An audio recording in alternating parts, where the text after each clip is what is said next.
So a lot of people in my bouldering progression video were asking to see specifics of what my training looked like that allowed me to progress past the intermediate stage so quickly. I was a little bit hesitant to make a video like this just because I know that different people respond to training differently and what worked for me may not work for anybody else. But I thought it'd be good to just give the information out there and let people kind of come to their own conclusions. Before we begin though, I need to make a huge disclaimer because 1, I'm not a pro climber, 2, I'm not a climbing coach, and 3, I have made and continue to make a lot of mistakes in my training that are counterproductive. So take this video with a massive grain of salt.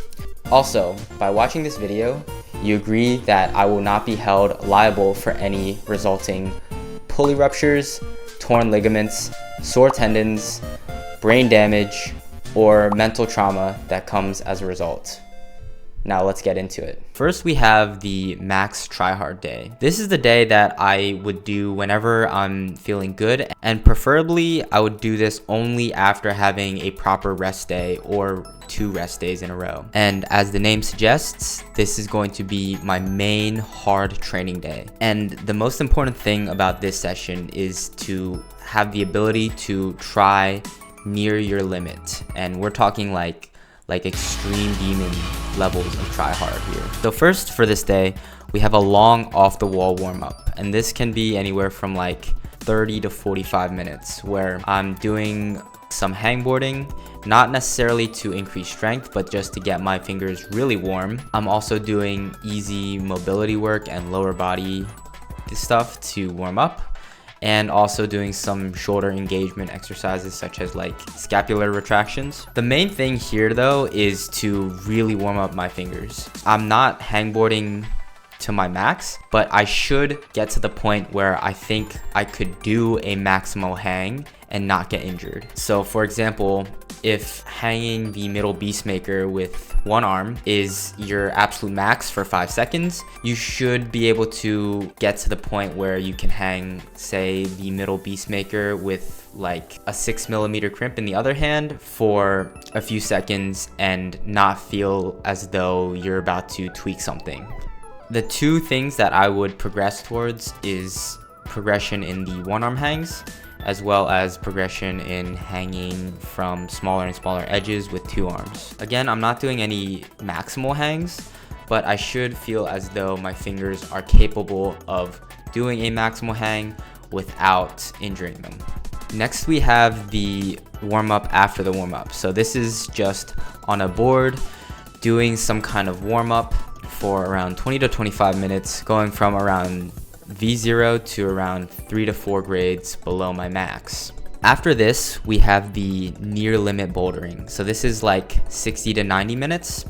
I say 60 minutes, but to be honest, unless I'm feeling awful, there's no way I stop at 60 minutes, even though I definitely should sometimes. The issue is I am just properly addicted to climbing, especially board climbing, and so stopping early is simply just not an option for me most of the times. So here I'll work on boulders that are like just at or 1 to 2 grades harder than my max flash level.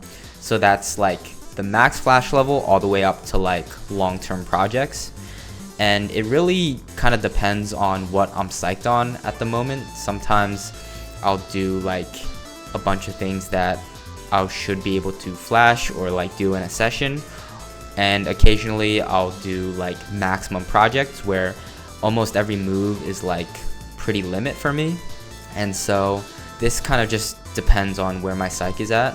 The most important thing here is to properly take rest in between attempts, but try really hard during the attempt. So you want to be making sure that every try you have, you're able to give your all. And for red point attempts on maximal boulders, I suggest taking at least around 5 to 6 minutes of rest before going for it. Another thing is to not get too stuck on any one boulder and just kind of limit the number of attempts you give to any one boulder. One, to prevent injury, but also just because a lot of the times if you get stuck on a boulder, you won't make any good progress to it. And if you just come back another day, you might find that it is much easier. So lastly, if I have time, which these days I don't have a lot of, I'll try to do some weightlifting. And this is mostly because I love lifting, and it was kind of like my first love before I discovered the tension board. So this is also just because I want to keep the physique that I built during my 3 years of bodybuilding. But I also think that it can help with some injury prevention, which is a nice side effect. But a lot of the times I don't think it helps that much for climbing, if I'm being honest. And on this day, I usually like doing shoulders and some push exercises. If you're somebody who has a pretty substantial physical weakness, such as a lack of pulling strength or a lack of shoulder strength, this is definitely the time to be doing some just standard weightlifting. I think it can be helpful in many cases, but in my case, I think my body already is quite a bit stronger than what I'm able to use on the wall, and so I do not currently place weightlifting as a priority. I mostly just do it for fun and to keep my physique. So the second training day that I have is kind of more like a volume / technique / endurance session. This is the session that I'll hit whenever I'm climbing multiple days in a row. I think when you're doing an outdoor climbing trip, it's definitely different because you kind of want to save some energy for later days. But whenever I have the max power session, I'll feel definitely a bit weaker the next day. So whenever I climb 2 days on, this is the session that I'll hit on the second day. And in terms of intensity, this is kind of like an easy or medium demon type of day. So similar to the previous day, I'll do like an off the wall warm up first, but this one won't last as long. This is only like 15 to 30 minutes. And the warm up is the exact same. So I'll just hangboard a little bit, do some easy mobility and lower body work, and do some shoulder engagements. The thing with this though is the hangboarding is even more minimal, and it's mostly just to get the fingers feeling somewhat warm before we do our on the wall warm up. Next, we have the climbing warm up, which is the exact same as the previous day, except for the fact that we're going even less, as in 4 to 5 grades below the max.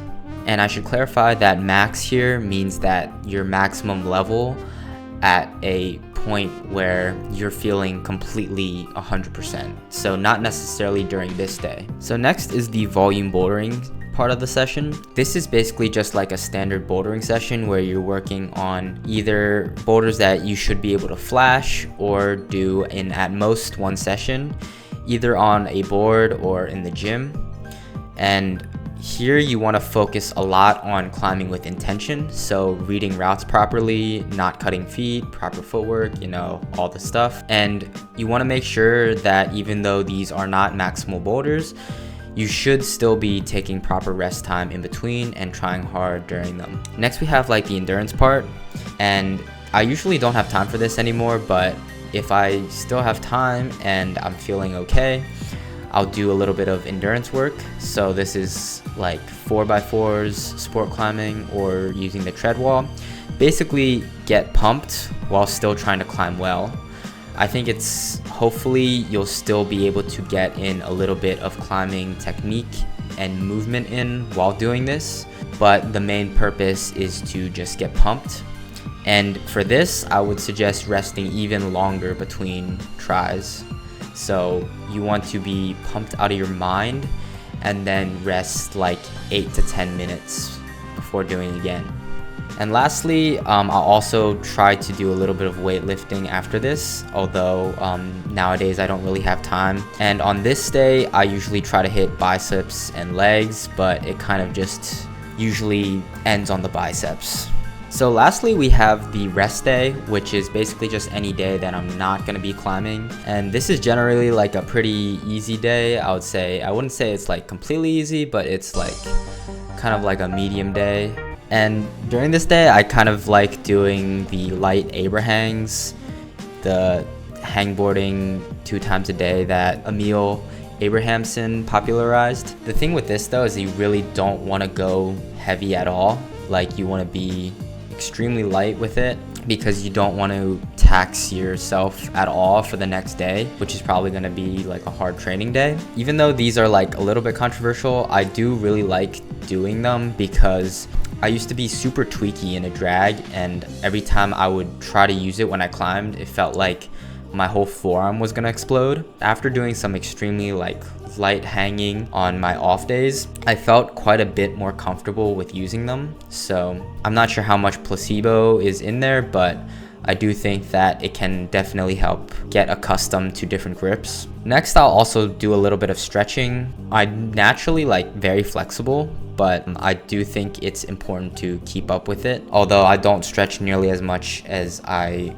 used to or probably should. Lastly, if I'm feeling like I need to get some of my anxious energy out, I'll go for a run or do some light lifting.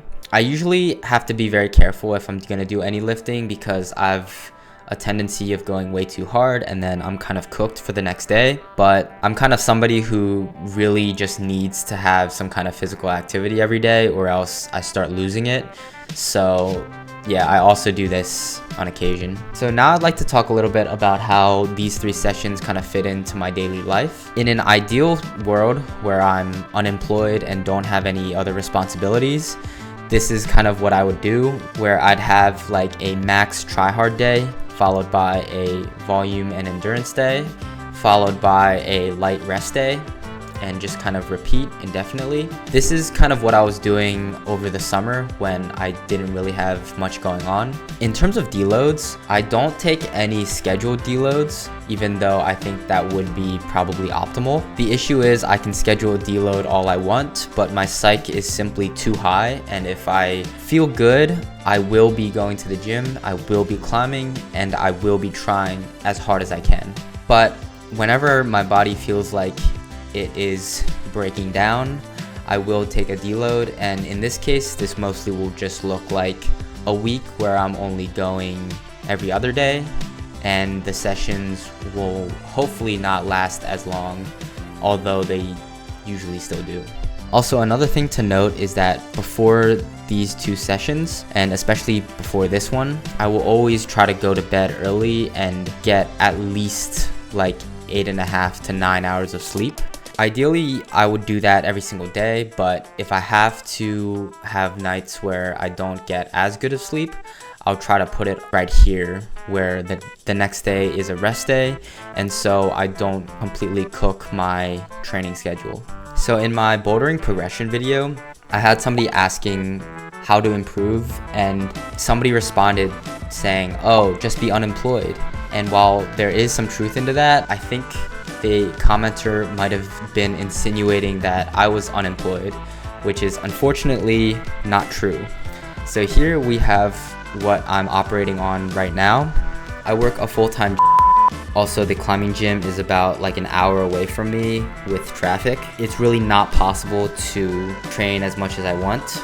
This is kind of the schedule that I'm working on now. The weekend, I'm pretty free, so those 2 days I'll train as usual as I was during the summer. But now I'm only training Tuesdays and Thursdays during the weekday.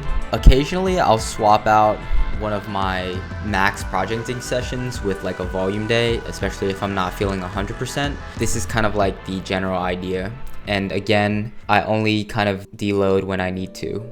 Also, if you don't have that much experience yet and you're wanting to hop on a pretty intense training program, I would recommend trying to slowly build up to it over the course of a few weeks. So instead of going from 2 days of climbing directly to 4 days of hard climbing, maybe do 2 hard days and 1 easy day.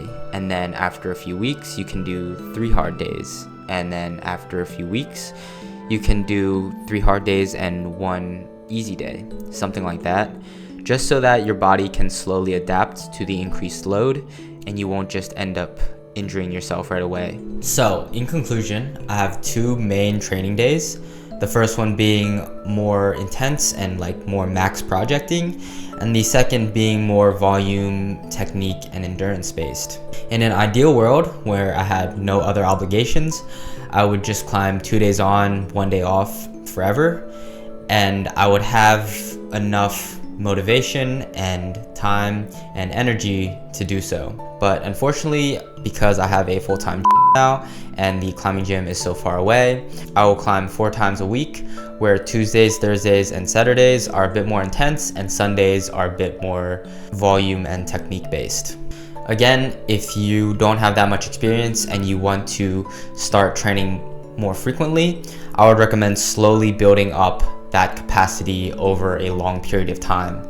So do not just suddenly add 2 extra training days a week, because that will probably be pretty disastrous. Instead, you want to slowly increase the load and see how your body responds. Some people might find that even 3 days a week is too much for them, just because they have too much stress or their body just does not recover as quickly. On the other hand, if your name is Sean RHM, you might be able to max projects on the board for 4 hours every day and somehow still be fine. Whatever is the case, you need to find whatever works for you, and also make sure you're taking care of yourself outside of climbing. Thank you so much for watching this video. If you enjoyed it, I would really appreciate if you liked and subscribed. And remember, no rupturing any pulleys. Don't do it.